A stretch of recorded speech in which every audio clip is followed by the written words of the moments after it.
Hi, this is Eric Martin with Board Game Geek. I'm here with Nick Sauer from Shoot Again Games, and we're looking at Conspiracy, which has a very funky looking box here. Yes.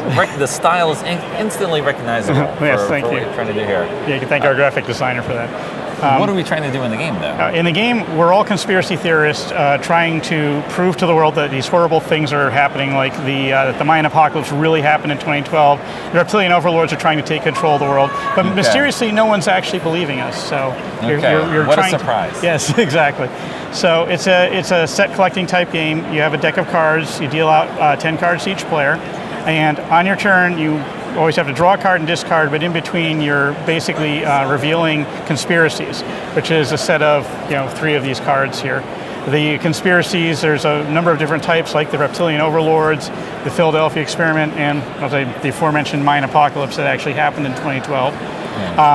In addition to revealing them, you also can play an action card a turn, and action cards let you do things to manipulate your hand. Some of them are specific things that sort of enhance a conspiracy, but others are things that let you manipulate your hand, like remote viewing, which lets you look at the top 3 cards of the deck, pick one and put the other 2 back however you like.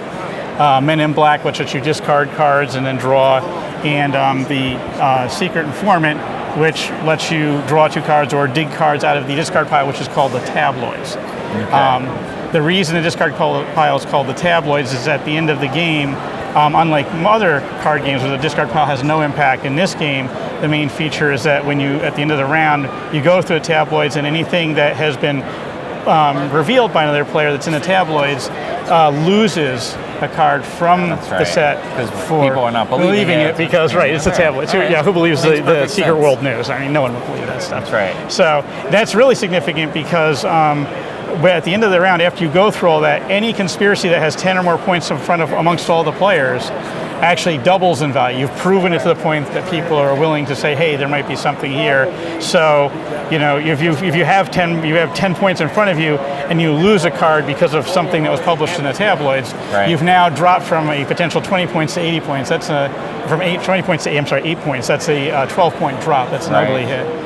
So that's how that works. The other feature of the game that's really critical is that all of the conspiracies do things for you in the game.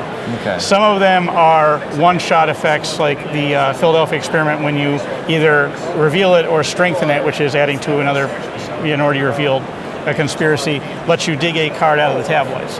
Hence, trying to prevent the disaster from befalling you at the end of the hand. Right. Then there's things that once they're in play have a continuous effect as long as you have them in play in front of you. The reptilian overlords, for example, let you play 2 action cards per turn instead of 1. Okay. So all hail the reptilian overlords. So the last are scoring type cards, and the Mayan apocalypse is one where basically if you get 12 points of it and are the player who goes out at the end of the hand, you have proven that the Mayan apocalypse actually did happen in 2012. Everyone missed it, and you only score points and no one else does. Okay. So it's a way to sort of a player to shoot for if they're way behind. It's a come from behind mechanism. Okay. All right. Thanks very much for the overview. Thanks. There we go. Conspiracy.